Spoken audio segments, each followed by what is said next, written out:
आज मैं एक दुखद घटना को लेकर आई हूँ।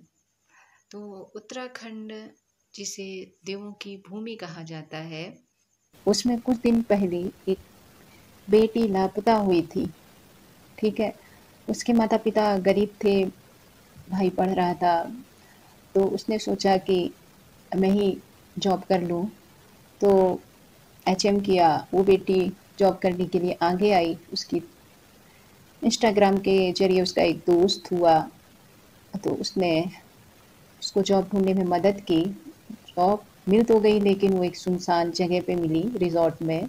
ठीक है, वो बच्ची ने अभी जॉब करना शुरू ही किया था, 1 महीना भी लमसम नहीं हुआ था। तो कुछ 2 दिनों में उसकी लापता होने की खबर मिली। माता-पिता गरीब थे, तो वो उसकी गुमशुदगी की रिपोर्ट लिखाने गए राजस्व पुलिस को, जिसे कि गाँव में पटवारी कहते हैं वहाँ पे, लेकिन वहाँ भी उनकी रिपोर्ट नहीं लिखी गई। तो बेचारे इधर-उधर भटकते रहे। फिर एक दोस्त के ज़रिए, सोशल मीडिया के ज़रिए उसका खुलासा हुआ। तो बेटी थी हमारी पौड़ी ज़िले की अंकिता। मैं अंकिता के विषय में बात कर रही हूँ। तो अंकिता को न्याय दिलाने के लिए मैंने कहा थोड़ा-सा मैं भी डालती हूँ। देवभूमि, ठीक है? जैसे नाम से ही है उत्तराखंड देवभूमि, लेकिन धीरे-धीरे ये देवभूमि का जो देवों का असर है वो कम होता जा रहा है, जो देवताओं का हमारे, और उसका बेटियों पर, महिलाओं पे अत्याचार बढ़ रहे हैं दिनों दिन।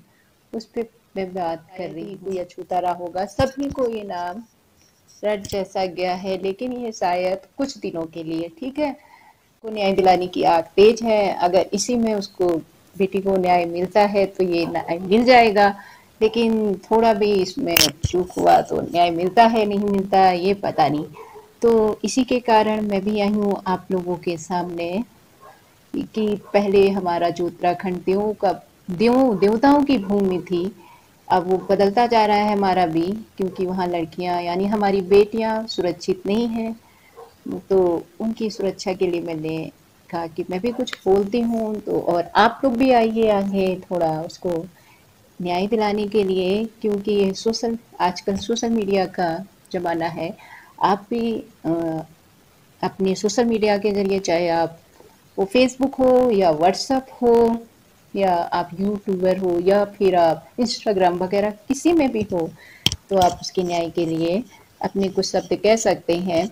तो इसीलिए मैं भी आई हूँ। कांड से हमारी बेटियां जो आगे बढ़ रही थी उत्तराखंड की भी, तो ये कांड को देख के कोई भी माता पिता नहीं चाहेगा कि उसकी बेटी के साथ ऐसा हो।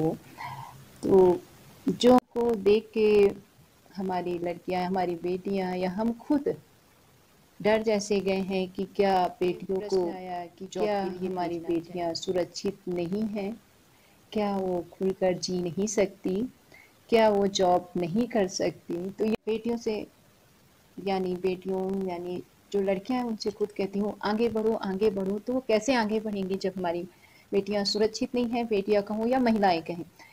तो जब वो सुरक्षित नहीं है तो जॉब के लिए आगे कैसे बढ़ेंगी? क्या कोई माता पिता उनको अब ये कांड को देख के उनको आगे बढ़ने के लिए कहेगा? ठीक है, क्या उनको आगे जॉब करने के लिए अपने गांव से दूसरे शहर या दूसरे गांव भेजेगा?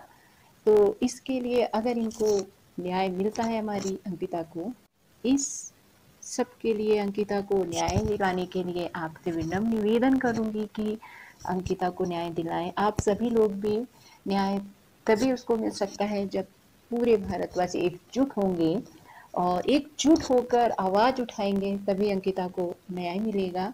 क्योंकि एकता में बहुत ही शक्ति होती है। जब तक हम एकजुट नहीं होंगे तो शायद जो अभी ज्वाला भड़की है वो धीरे धीरे ठंडी ना हो जाए। इसके लिए आप सभी को, हम सभी को आगे बढ़ना होगा और अंकिता को न्याय दिलाना होगा। एकजुटता होकर आगे खड़ा होना पड़ेगा, तभी हमारी बच्ची को न्याय मिलेगा। अगर नहीं मिलता है, हो सकता है कुछ दिनों के बाद ये दूसरा कांड हो जाए, कौन आ जाए इन भेड़ियों के शिकार में। तो प्लीज़ आप सभी लोग खड़े होइए और अंकिता को न्याय दिलाइए। तो है कि आप लोग भी आगे बढ़ें उसको न्याय दिलाने के लिए। जो भी दोषी है उसे कठोर से कठोर दंड मिले और हमारी बेटी के साथ इंसाफ हो और अन्य बेटियां भी सुरक्षित रहें।